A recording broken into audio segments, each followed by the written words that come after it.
لەو کاتێک شەو باڵی بێدەنگی بەسەر شاردا دەکێشێت و کوچە و کۆڕانەکان خامۆش دەبن لە سوچێکی دیکە ئەم شارەدا ژیانێکی تر دەست پێ دەکات. لێرە لە نێو ماڵە ئاوادانەکانی خوددا ڕووناکی و پەرستشبوونەتە میوانی دڵی بڕواداران. ئەمە شەوی قەدرە، ئەو وێزگەی مسلمانان بۆ نێوبوونەوەی پەیوەندیان لەگەڵ پەروەردگار لێی کۆ دەبنەوە. لەگەڵ ئاڵۆزی ناوچەکە و باری گرانی ئابووری و سیاسی ناوچەکە، بەڵام ئەلحەمدولیلا مسلمانان بە گڕوتینەوە ئامادەبوونیان هەیە لە نوێژی جومعە، نوێژی جەماعەت، لە نوێژی تەراویح و زیندووکردنەوەی شەوانی قەدر و ئاوادانکردنەوەی مزگەوتەکان بە قورئان خوێندن، بە نوێژی بە کۆمەڵ، بە زیکر، بە تەسبیحات، بە دوعا. سوپاس بە خوای پەروەردگار بەردەوامە خەڵکی دانە بەڕاوە تا ئێستا ئەلحەمدولیلا. هەستەکەین کە ڕۆژ بە ڕۆژ و سات بە ساتیش خەڵکی زیاتر دێوە نێو مزگەوتەکان. دیارە پێوەی دیارە ئومێد دەکەین کە خەڵکی زیاتریش هەوڵدا مزگەوتەکان ئاوادان کاتەوە، چونکە ئەگەر بمانەوێت لەو جەنجاڵی و لە ناڕەحەتی و لەو بێتاقەتی کە ڕزگارمان بێت و ڕوحشمان ئاسوودە بێت، پێویستەکە ئێمە هەوڵدەین لە ماڵی خوا دابنشین و بتوانین ئەم شەوانە زیندووکەینەوە بە عیبادەتی زیاتر و هەوڵدەین دوعا زۆر بکەین بۆی کەوا خوای گەورە هەم خۆشمان و هەم شار و مەملەکەتمان هەم وڵاتمان بپارێزێت.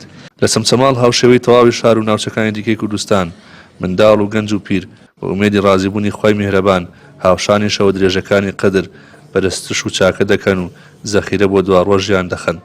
لەم شەوە درێژانەدا ماندوێتی جێگەی نابێتەوە، چونکە ئومێدی بەدەستهێنانی لێخۆشبوونی خوای میهرەبان ئاسوودەی و دڵخۆشیێکی وای پێبەخشیون کە لە هیچ شوێنێکی تر دەستیان ناکەوێت. الحەمدولیلا بۆ خوا زۆر مرتاحم بێ.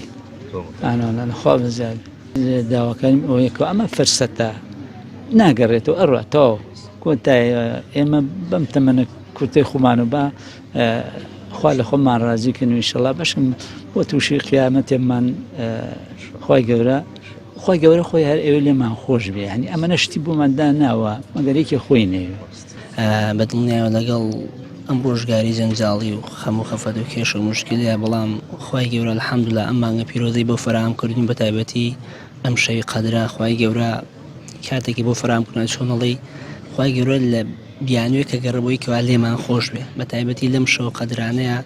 یعنی ئەم شەوانە مسلمانان ئێمەش وەکو مسلمانانی خەڵکی جەمسەماڵ ئەم شەوانە زیندووەکەینەوە بۆی کەوا بێتەوە کارێکی وەی خوای گەورە لێمان قوبوڵ کە. بیرم دێ ساڵانی ڕابردوو کاتەکەی زۆر کورتتر بوو لە ئێستا، بەڵام ئێستا کاتەکەی درێژترە.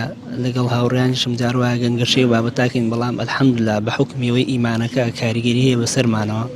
یعنی کات درێژیەکە ئەکرێ بڵێن ئەو کاتە و هەلە بقۆزینەوە هەتا کاتەکە درێژتر بووی کە ئێمە زیاتر عیبادەتی خوای گەورە بکەین، دوعا بکەین، نزا بکەین، قورئان بخوێنین. زیاتر دێم لێرە تەراویحەکەم و جەونێژەکەم، زیاتریش دێم قورئانە خوێنم بۆی تا جژن ختمیکەم، زیاتر ئەو شتانەکەم. ئەگەر قورئانیش نەخوێنیان نەتوانن وا باشترە هەر لە ماڵەوە بن. تاس پێدەی بەیان نوێژ خوێنان بە عیبادەتەوە سەرقاڵن و شەوانی قەدر کۆتاییان دێت، بەڵام ئەو ئارامیەی لە دڵی بڕواداراندا جێگیر دەبێت بۆ ماوەیەکی درێژ دەمێنێتەوە. ڕەبی محەممەد، کەناڵی پەیام، سەمسەماڵ.